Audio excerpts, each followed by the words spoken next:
This Jenny had never been to school, yet she could solve cube problems involving numbers as large as 8 digits. 256. Her cousin looked at Jenny in shock. Was his 6-year-old cousin really this intelligent? So he wrote down an even more difficult math problem. Jenny glanced at it once and began calculating silently. A few seconds later, she confidently gave the answer. 2 5 9 3 6 5 4 8 7 5.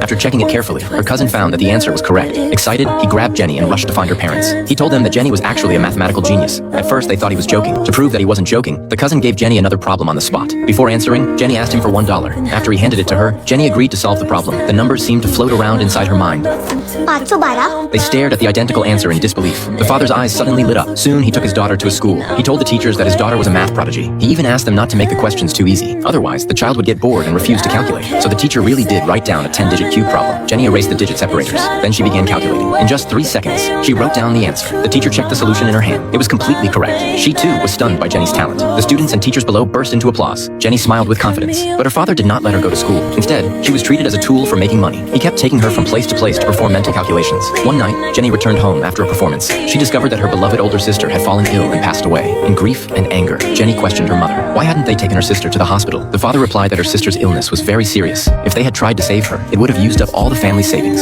They would have faced the risk of going hungry. Hearing this explanation, Jenny was deeply disappointed in her father. In his eyes, there was nothing but money. Her mother also obeyed him without question. If Jenny herself were to become seriously ill one day, she might meet the same fate. That night, Jenny thought about many things, and she made a decision in her heart. When she grew up, she left home alone and went to London. Having never attended school, Jenny could only survive by performing mathematical calculations. She applied to many places, but was rejected every time. They believed no one would be interested in boring math problems. One day, she happened to see the Royal Mathematical Society on the street. Jenny walked straight inside. She wanted to challenge multiple mathematical elites on her own. The professor gave Jenny 5 extremely difficult math problems. Without even thinking, she wrote down the correct answers. All the elites present applauded. Jenny's story was widely reported. Many famous TV programs invited her to appear. Unable to refuse, Jenny agreed to participate in a competition. This time, she would compete against a computer. The first question was a 9-digit cube problem. Jenny calculated the answer in just a few seconds. The computer, however, took 3 seconds longer to display the result. The judges then increased the difficulty. They presented a 16-digit cube problem. Jenny thought for a long time, but this time she was unable to calculate the correct answer.